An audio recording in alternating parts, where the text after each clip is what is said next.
Atletski savez Srbije je u subotu u Kragujevcu organizovao godišnju svečanost na kojoj su odlikovani naši Predrag Krstović kao najbolji atletski trener za starije juniore u državi i njegova učenica Mina Stanković za ostvarene seniorske državne rekorde na 5, 10 i 20 km u hodanju na otvorenom. U izuzetno jakoj konkurenciji, gde su prisustvovali Dragutin Topić kao trener ćerke Angeline i Rifat Zilkić, trener Elzana Bibića i Aldina Ćatovića, naš Peđa je dobio laskavo priznanje.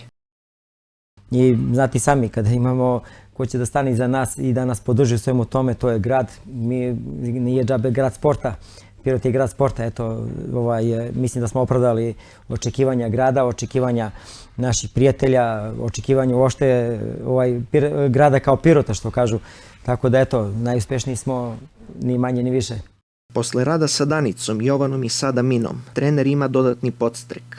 Prvi dolazak tamo u hol je bio pozdrav sa Dragutinom Topić, to je zagrali, to je kao da smo braća rođena, ali opet prisniji smo postali na tom svetskom prvenstvu. Rifat Zilkić od Bibića trener, znači to je Mira Stojanović od Emira Bekrić trener, to je sam vrh svetske atletike. Znate da je Topić bio i proglašen za najuspešnijeg trenera na evropskom nivou. Tako da, znate, kad imate nekog od naj, znači kad je čovjek deo toga, nema veći nivo. Jednostavno što vi kažete, evo ja sam i trokirao, znači laska i tekako laska. U društvu Angeline Topić i Adrijane Vilagoš, naša Mina Stanković je od malena verovala u uspeh. Ja sam od malih nogu sam to stvarno volela, trenirala sam atletiku, prvo sam krenula od skakanja, trčanja kao i sva ostala deca. Posle sam izabrala hodanje, neko mi je bilo specifično, drugačije i onda malo po malo menjala sam ja dosta, mislim, menjala sam i trenera, evo i sad grad, za dosta toga sam se odrekla zbog ove discipline, ali mislim isplatit će se sigurno u budućnosti.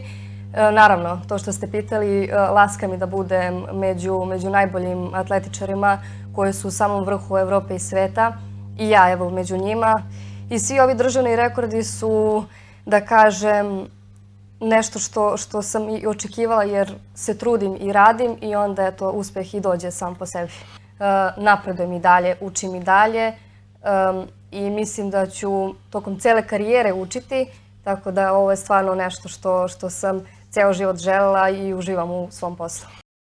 Novi ciklus je već počeo, a Mina vodi svakodnevnu statistiku, meri nedeljnu i mesečno pređenu kilometražu, pa je tako za novembar mesec brzim hodom prešla čak 500 km. Atletski klub Pirot je na visokom 10. mestu na rang listi u Srbiji. Ima sjajnu selekciju, a Krstović tvrdi da su skakačke discipline posebno bitne, pa čak i za uspeh u ostalim sportovima.